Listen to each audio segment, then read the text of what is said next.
okay, sabihin natin for the sake of argument, bumaba yung snatcher, mga petty crimes, tumaas yung homicide rates, tumaas yung mga deaths under investigation.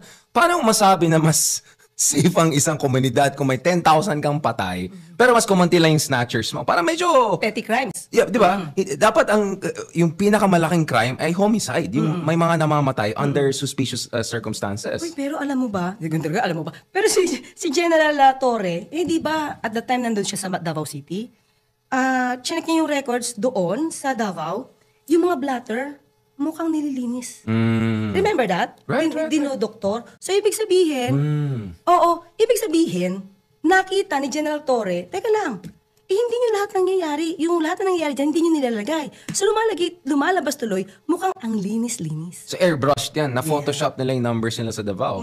Because pag tinignan mo yung homicide rates, Davao isa sa pinakamataas, if not pinakamataas. In fact, even traffic na nga, pinakamataas sila sa bansa.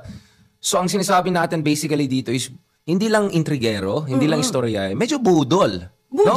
Budol King. Yun ang tawag ko. Now, speaking of Budol King, balikan natin yung issue ng drug war ni Digong. Kasi proud na proud sila. Napanon nila. Lahat maayos. Ganun.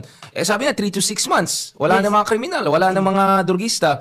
Ano yung true track record? Because base sa pagkaalam ko, walang tunay na big fish na nahuli. Yung isa nga, bumisita pa nga kay Digong sa Malacanang. Alam na natin, letter P at letter N. Next thing you know, biglang nawala. I mean, no offense pero yung mga nahuhuling mga supposed drug lords na iba, hindi mga big fish mga yan. What is the real score base sa mga ebidensya na meron tayo from PNP and mga others pagdating dito sa issue ng drug war ni Digong? Budol ba yung drug war niya? In a sense na, wala namang big fish na nahuli Maraming nagsasabi, di ba? Yung mismo nakakaalam ng mga records, hindi naging successful yung sinasabing war on drugs. Kasi ito lang. Tandaan natin, napakalaki ng nawalang shabu doon sa sinasabing magnetic lifter. Yeah. Doon pa lang. Tanong natin, tao mo nasa loob. La Peña, POC Commissioner, bakit si La Peña at that time dinideny na merong lamang shabu yun? Isabi ni dating PDEA Chief Paul Aquino, inupuan yan Inupuan niya ng sniffing dog. So meron yan. Nasaan? O ba't hindi nila yun napakita? Hindi nila yun nahanap. Ang balita lang sa news, sa ibang mga nabasa natin, kumalat yata yan sa Mindanao. Balita lang yan. Well, sa Quadcom, lumabas din yan. And si Senator Trillanes sa mga others, meron silang teorya na actually, hindi lang budol yung war on drugs. Baka fig leaf lang yan. Baka, pang-distract lang yan from a different bigger operations. Now, obviously, hindi tayo nandito to litigate that case. Ang sinasabi lang natin, baka hindi lang ito destabilization ng intrigue, baka nagdi-distract din sila dahil questionable yung record nila. I mean, tanongin natin, bakit si Bas hindi tumatapong mayor? Bakit pumasok pa yung tatay niya? Kung magaling talaga sila sa Davao. Diba? Yeah. Bakit biglang hindi na siya tumatapong mayor? Yes, kung talagang magaling siya, di ba dapat, mas bata siya. Exactly. Yung si dating Pangulong Duterte mukhang hirap ng lumakad. So, bakit kailangan niyo pa siyang pahirapan kung kayo na mismo magagaling dyan?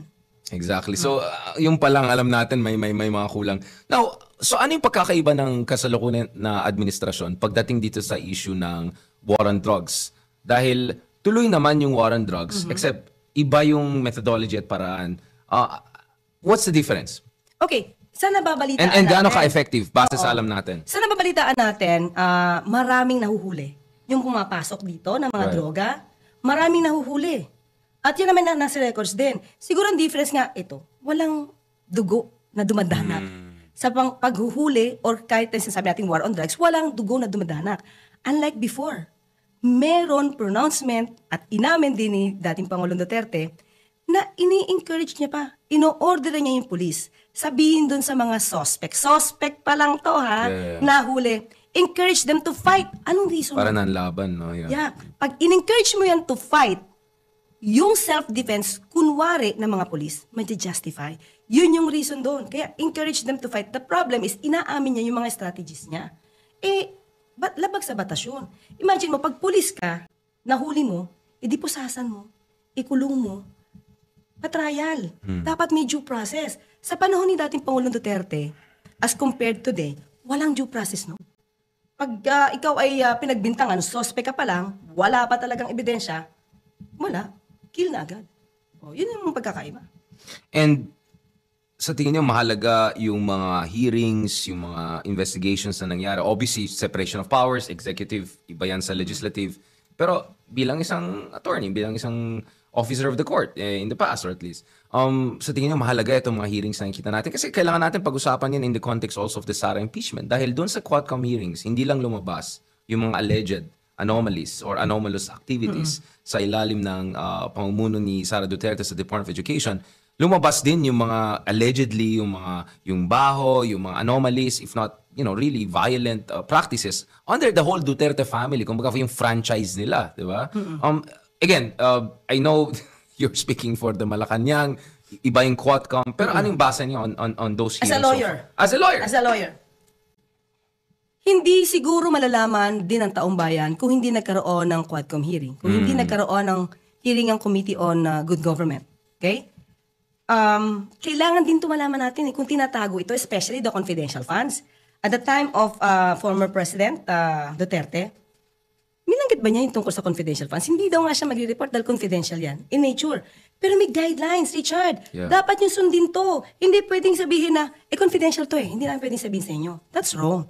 May guidelines to. Kahit nga si Ma'am Heidi Mendoza Alam niya kung anong guidelines. Hindi pwedeng walang report, tapos alias lang. So pag may alias ka, dapat may record pa rin mismo sa opisina. Ganito yan, Richard Ang mangyayari ganyan, halimbawa, ako yung secretary na may confidential funds. Ang gagawin ko, di ba, SDO. Yung SDO niya, makikipag-coordinate yan kung sino man yung pagbibigyan ng pera. Right. Pero lahat yan, dapat si SDO may report. Yung kanilang chief accountant doon sa opisina, may report. Yung report nila na detalyado, nakasealed yan. Right. Hindi nila yan ibibigay sa COA. Ibibigay lang nila kung ano yung pwede nang ibigay.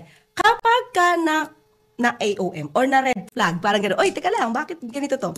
Doon nila ilalabas. Pero confidential pa rin yun, sa COA lang yun ibibigay.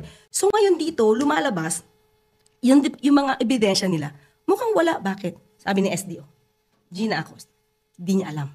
Wala siya alam. Chief Zuleika, Chief of Staff, Attorney Zuleika, wala siyang alam. Lahat ng accountants niya, walang alam. Mukhang nakakaalam lang yung pinagbigyan ng pera, saka si VP Sara. Mukhang dalawa lang. So, ano nangyari sa inyo? Anong klaseng INUTIL kayo dyan na wala kayong kaalam-alam pagdating sa pera? Sa tingin ko, mukhang yun na yung naging strategy nila. Don't tell anything. Yun basa ko.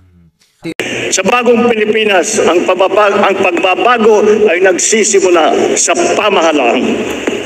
While power emanates from the people, change must begin with government. Kaya naman, ito ang aking mga mahigpit na tagubilin sa mga kawani ng gobyerno. Una, bawal ang tamad at makupad sa pamahalaan.